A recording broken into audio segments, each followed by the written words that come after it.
Hello friends, myself Chetan Thakur. Today we learn standard 9th English medium. So आज हम chapter 7 का exercise 7.3 का first question solve कर रहे हैं. तो मैंने आपको बताया था लास्ट टाइम ये क्वेश्चन काफ़ी लॉन्ग है बट डिफ़िकल्ट नहीं.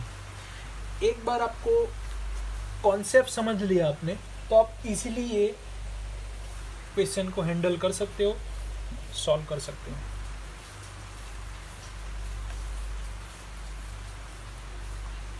फर्स्ट गिवन फिगर आपको टेक्स्ट बुक में दी ही गई है ऑलरेडी.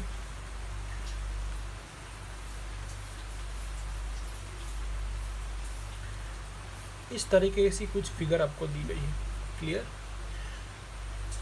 डी यहाँ पे है. तो टोटल आपको ए बी सी दिया गया है, टोटल डी, और इतना से 5 वर्टेक्स दिए गए हैं. अब समझते हैं कि क्या कह रहा है question. A B C and D B C are two isosceles triangle on a same base B C. So जो प्रूव करना है वो यहाँ पे मैं लिखता हूँ. सिर्फ शॉर्ट में लिख रहा हूँ. A B D A C D से इक्वल दिखाना है. A B P A C P से इक्वल दिखाना है. उसके बाद A P angle A and angle D को इंटरसेक्ट कर रहा है ऐसा दिखाना है. A B is a bisector of B C. Clear. तो टोटल 4 चीज़ें सॉल्व करनी है. फर्स्ट ए बी डी और A C D, second A B P and A C D, and last. ठीक से आपको दिखाई नहीं दे रहा होगा तो फिर से यहाँ पे मैं लिख देता हूँ. फर्स्ट जो स्टेटमेंट है वो A B D congruence to triangle A C D. Clear. Second statement triangle A B P congruence to triangle A C P. Third A P bisect angle A and angle D as well as. Question 4. AP is a perpendicular bisector. Short में लिखा है, ऐसा short form नहीं है. BC. Clear. तो यहाँ से start करते हैं. क्या कहा गया है क्वेश्चन में. So triangle ABC and triangle ABC and triangle BDC same base BC and isosceles triangle. Isosceles यानी कि दो साइड इक्वल होंगी. तो हम लेते हैं ए बी में ए सी इक्वल है एंड बी डी सी है, उसमें बी डी और डी सी इक्वल है given in data. Clear friends. So यहाँ तक समझ में आया. तो आपका फर्स्ट पार्ट प्रूव होने की तैयारी में है. देखो 2 इक्वेशन मिल गए आपको, first and first. Clear. So let's for triangle A B C, कौन कौन से ट्राइंगल में है. तो ए बी डी लेना है. तो पहले हमने लिया ए बी डी और दूसरा लेना है ए सी डी. क्लियर. तो A B equal to A C, B D equal to C D, and अब आपको समझ में आ गया होगा कौन सा ट्राइंगल लिया हमने. A B D and A C D. तो ए डी तो क्या है, 2 बार आ रही है तो कॉमन साइड हो गई. A D equal to A D common side हो गई. So friends equation 3, equation 2 and equation 1. तो कितने इक्वेशन है total? 3.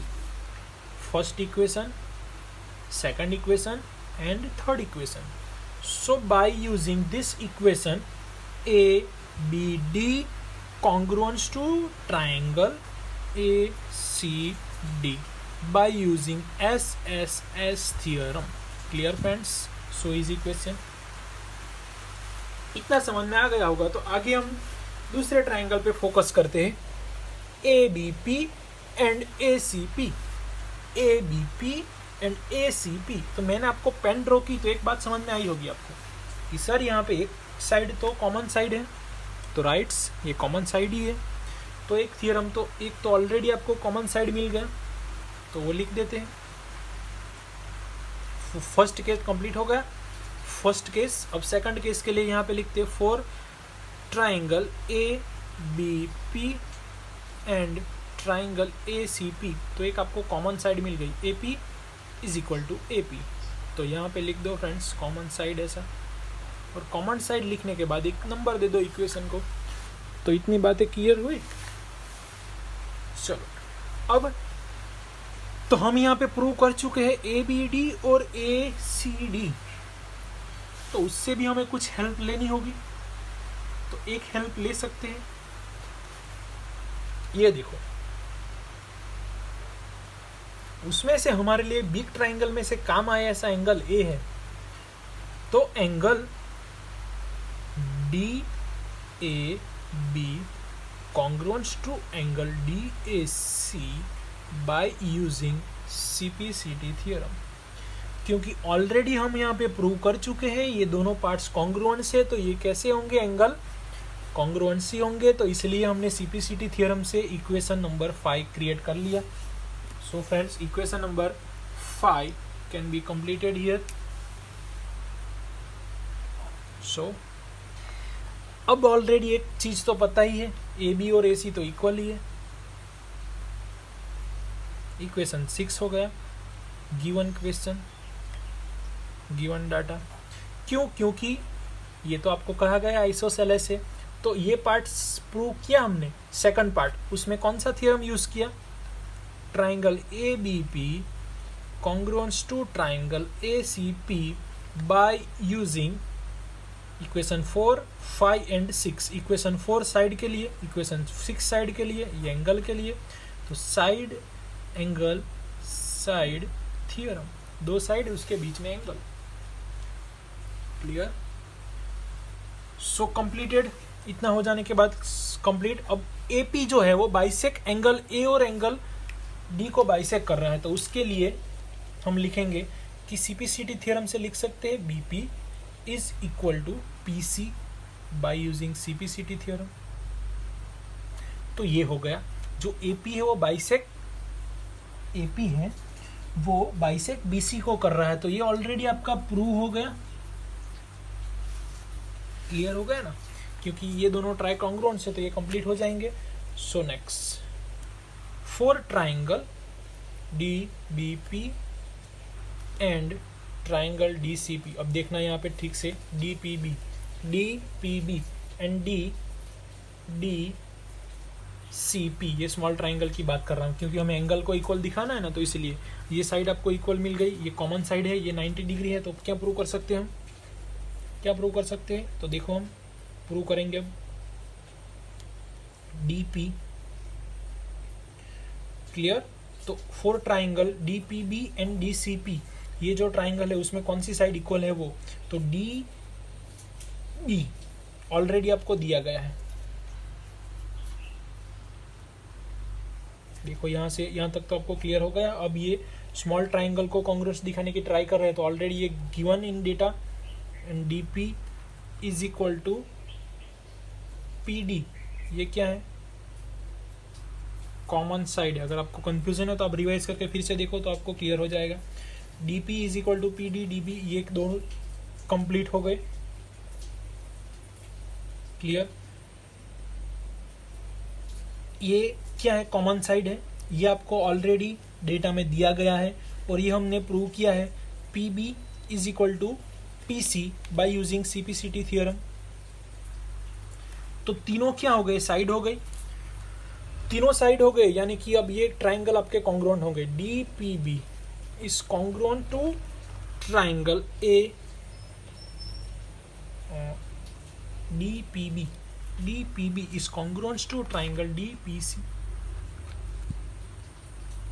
Clear? DPB is congruent to triangle DCP। DCP क्यों लिखा, क्योंकि ये दोनों सेम है, P जैसा यहाँ पे सेम नहीं है, P जैसा कौन है यहाँ पे, C, तो इसलिए ये ट्राइंगल्स को लिखा, यहाँ से लिखा। तो ये आपका हुआ साइड साइड साइड थियरम, तीनों साइड थियरम से ये प्रूव हुआ. So completed here. Clear. So next, triangle ABP is congruent to triangle ACP. हमने ऑलरेडी प्रूव किया हुआ है. इसके बाद हमने लिखा था कौन सा एंगल इक्वल था, BAP is angle equal to CAP, CPCT theorem से लिखा था हमने. और ये दोनों ट्राइंगल्स कॉन्ग्रुएंट से, तो ये दोनों एंगल इक्वल होंगे, ये दोनों ट्राइंगल कॉन्ग्रुएंट है, ये दोनों एंगल इक्वल होंगे. यानी कि क्या हुआ कि AP, यही हुआ ना, AP is bisect angle A and angle D. Clear. तो उसका चेक भी कर लेते हैं. तो BP का जो पार्ट है वो PC से इक्वल है, एंड जो एंगल APB है, APB है, वो ही एंगल कौन सा है आपका, APC. दोनों एंगल भी सेम होंगे, ये दोनों पार्ट्स इक्वल है, दोनों एंगल भी सेम है. तो ये कैसे एंगल है, ये दोनों एंगल का एडिशन भी कितना होगा, 90 होगा, क्योंकि एक ही लाइन पे एंगल आए हुए ना, तो उसके एंगल 90 होगा. तो लिखते हैं हम ABP plus angle APC is equal to 180. But 180 है, दोनों एंगल तो कैसे है, इक्वल है, तो कितने के होंगे, 90 के होंगे. तो APB बराबर APC is equal to 90 degree. ये किस तरह से आए आपके, ये जो एंगल है वो किस तरह से आपकी आए, pair of linear angle 180 addition होगा. बट ट्राइंगल्स कॉन्ग्रुएंट्स हमने प्रूव किए हैं, तो उसकी वजह से हमें मिल रहा है कि ये जो ट्राइंगल्स है वो कैसे ट्राइंगल्स है, कॉन्ग्रुएंट्स ट्राइंगल है. हमने प्रूव सिमिलरिटी करके दिखाया, कॉन्ग्रुएंट्स दिखाए है रूल्स के हिसाब से. तो इसलिए कॉन्ग्रुएंट्स होने के बाद 90 डिग्री हो गए. अब 90 डिग्री होने के बाद दोनों वैल्यू इक्वल है, तो क्या है, वो बाइसेक्टर भी है और परपेंडिकुलर भी है. तो ये आप लास्ट स्टेटमेंट प्रूव हो गया, परपेंडिकुलर बाइसेक्टर ऑफ BC. समझ में आया. यहां से आप बोल सकते हो दोनों पार्ट्स इक्वल है, बट दोनों पार्ट्स 90 प्लस इक्वल है ऐसा आप नहीं बोल सकते. तो परपेंडिकुलर बाइसेक्टर कैसे प्रूव किया हमने, तो उसके लिए हमने ये दो स्मॉल ट्राइंगल को कॉन्ग्रुएंट्स दिखाया. दोनों को कॉन्ग्रुएंट्स दिखाने के बाद ये दोनों एंगल कैसे होंगे, CPCT थ्योरम से इक्वल दिखाए. ये तो क्या है, पेयर ऑफ लीनियर एंगल है, ऐसा आप लिखते तो इन दोनों का एडिशन कितना होता, 180 होगा. तो वही लिखा है यहाँ पे, इन दोनों का एडिशन कितना होगा, 180. बट कॉन्ग्रुएंट्स होने की वजह से ये जो ट्राइंगल है वो ट्राइंगल कैसे है, दोनों ट्राइंगल्स कैसे है, कॉन्ग्रुएंट से. दोनों कॉन्ग्रुएंट से, तो दोनों एंगल कैसे होंगे, इक्वल होंगे. ये दो एंगल इक्वल है, उसका एडिशन 180 हो रहा है, तो उसकी जगह पे आप ABP लिख दो, तो 2ABP हो गया. तो 2ABP is equal to 180, therefore ABP is equal to 180 divide by 2. So answer is 90. एक 90 है तो दूसरा भी 90 होगा. ये तो इक्वल ही थे, प्लस 90 मिल गए. तो अब लास्ट में क्या हुआ आपका, is a perpendicular bisector. Perpendicular यानी कि 90 और बाइसेक्टर यानी कि इक्वल पार्ट्स. तो 90 डिग्री प्लस 2 इक्वल पार्ट्स दोनों होना चाहिए. तो इस तरीके से हमें यहाँ पे प्रूव किया है perpendicular bisector of given angles. So friends, यहाँ पे क्वेश्चन 1 एंड क्वेश्चन 2 हमने सॉल्व किए. क्वेश्चन 1 लॉन्ग था इसलिए सेकंड टाइम किया है, और ये लेक्चर में आपको क्वेश्चन 1 अच्छी तरीके से समझ में आ गया होगा, I hope. So you can any confusion revise video more than 1 time, watch clear confusion and written down in notebooks. उसके बाद हम क्वेश्चन 3 से स्टार्ट करेंगे. तो आज क्वेश्चन नंबर 1 कंप्लीट करो, रिवाइज करो, आगे के थियरम पढ़ो, चैप्टर नंबर 1 स्टार्टिंग से थियरम पढ़ो. Thank you friends.